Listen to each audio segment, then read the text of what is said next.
এই West belt top স্টিচটা digital সিস্টেমে কিভাবে দিতে হয় দেখাবো একটা গাইডের মাধ্যমে। এই সেই গাইড, দোতলা গাইড কিভাবে বানিয়ে কাজটা কমপ্লিট করে দেখাবো।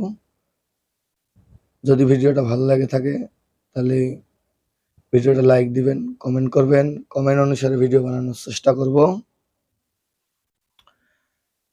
আর যদি গার্মেন্টস টেকনিক্যাল কোনো কিছু জানার ইচ্ছা থাকে তাহলে কমেন্ট বক্সে কমেন্ট করুন, জবাব দেওয়ার জন্য চেষ্টা করব।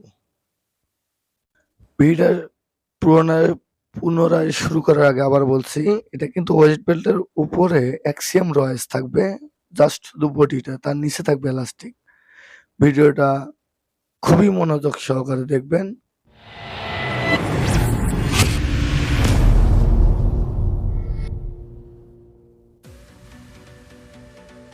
আমি একটা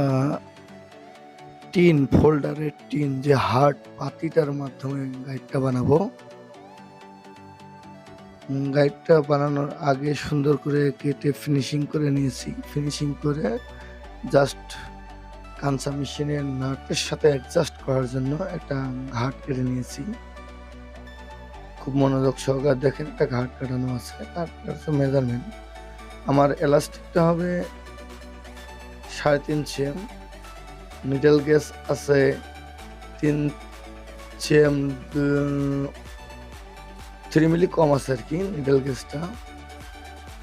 প্রথম ভাঙাটা দেব আমি পাতির যে প্রথম গাইডের যে ভাঙাটা, এই ভাঙাটা দেব আমি 3 cm ভেঙে নিছি। এখন তারপরে ভাঙাটা দেব আমি 4.5 cm, কারণ 3 cm ওয়েস্ট বেল্ট 2 মিলি রয়েস থাকবে এবং উপরের সাইডে মানে টপ সাইডে 1 cm 12 মিলি এরকম জাস্ট বডিটা থাকবে। এই কারণে আমি মেজারমেন্ট করে নিয়েছি 4.5 cm, ফোল্ডিং করে নিয়েছি। আসলে এটা দোতলা গাইড বলা হয়।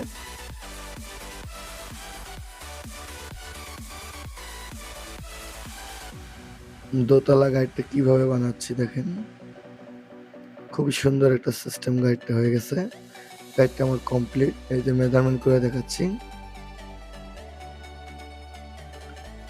আমি আর এলাস্টিকটা একটু অনেক পাতলা এলাস্টিক, এই কারণে আমি একটু চাপ করে নিতেছি, কারণ বেশি ফাঁক হয়ে গেলে মানে বেশি যদি ভিতরের দিক দিয়ে ফাঁকা থাকে তাহলে এলাস্টিকটা মেশিনের মধ্যে বাড়ি করবে। আমার গাইডটা কমপ্লিট।